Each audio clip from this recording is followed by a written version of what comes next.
తంబురు ధ్వని మరియు యంత్రాల నుండి వచ్చే ధ్వని నాకు ఒకేలా అనిపిస్తాయి.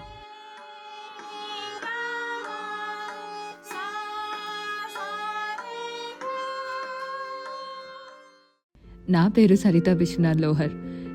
నేను కదిలెన్స్లో పుట్టాను, కానీ నా బాల్యం అంతా కూడా కొల్హాపూర్లోనే గడిచింది. పెళ్ళైన 22 సంవత్సరాలు అవుతుంది. తర్వాత గాయకురాలు అవ్వాలనే నా కళను నెరవేర్చుకునే అవకాశం దొరికింది.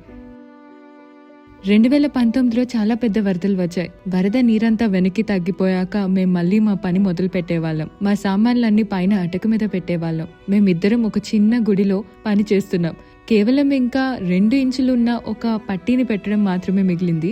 కాబట్టి ఆయన అది తీసుకురావడానికి అటక పైకి ఎక్కారు. ఎక్కేటప్పుడు అక్కడ చిన్న కర్ర మేకుంది. దాన్ని ఆసరాగా చేసుకుని ఎక్కబోయారు. ఇందులో అది విరిగిపోయి ఆయన కింద పడ్డారు. పడిపోవడంలో ఆయన చెయ్యి చాలా దారుణంగా విరిగిపోయింది.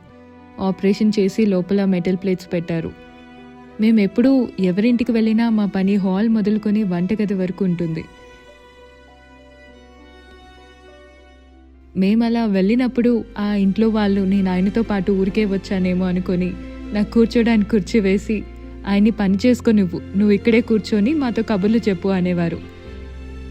కానీ నేను పని మొదలు పెట్టగానే అది చూసి వాళ్ళు చాలా ఆశ్చర్యపోయేవారు. ఓహో, మీరు కూడా పని చేయగలరా, నిజంగానా అని నన్ను 3-4 సార్లు అడిగేవారు. నేను ఆయనతో కలిసి పని చేయడం చూసి, మీరు చక్కగా చదువుకున్నారు కదా, మీకెందుకు పనులు అనేవారు. అయినా ఇది ఆడవారి చేసే పనా, పెద్ద బరువులు ఎత్తడం, మిషన్లతో పని చేయడం, ఏమైనా గాయపడితే అనేవారు. ఒక చిన్న గ్రామం నుండి వచ్చిన మహిళ ఇంత కష్టపడ్డం చూసి మేము పనిచ్చాం.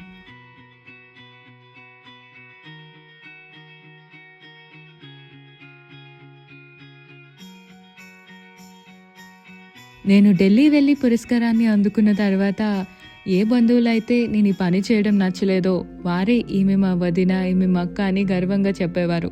నాకు ఇప్పటికీ గుర్తుంది. నేను మొదటిసారి డ్రిల్ మిషన్ని చేతిలోకి తీసుకుని ఒక కొయ్యి మీద ఉపయోగించాను. అంతా బాగానే ఉంది.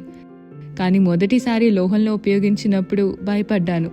కానీ మొదటి నుండి నేర్చుకున్నాను. నాకు క్లయింట్ పనిచ్చినప్పుడు వారు నా నుండి మంచి నాణ్యతను ఆశిస్తారు. అందుకే నేను చాలా నాణ్యమైన చెక్కను మరియు ప్లైవుడ్ని ఎంచుకుంటాను. నేను ఎప్పుడైతే బాండ్ టైట్ని వాడటం మొదలుపెట్టానో నా పని ఇంకా మెరుగుపడింది. ఇంతకుముందు రెగ్యులర్ ప్రోడక్ట్ వాడినప్పుడు అతుకు విడిపోతుందేమో అని భయపడేదాన్ని. కానీ బాండ్ టైట్తో నాకు ఆ భయం లేదు. బాండ్ టైట్ వాడిన తర్వాత నాకు అది చాలా అద్భుతంగా ఉందనిపించింది. సమయం కూడా వృధా అయ్యేది కాదు.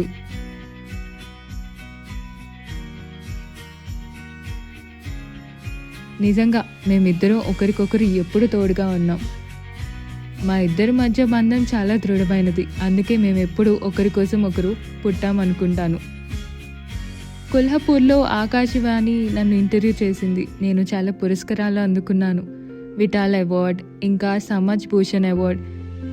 ఇప్పటి వరకు నేను ఎంతోమంది వారి సొంతింటి కళ సాకారం అవ్వడం చూశాను. వారింటి ద్వారాలు అమర్చాం. ఇప్పుడు ఇంకా మా ఇంటి ద్వారాలు కూడా, మా సొంత కళ కూడా నిజమైంది.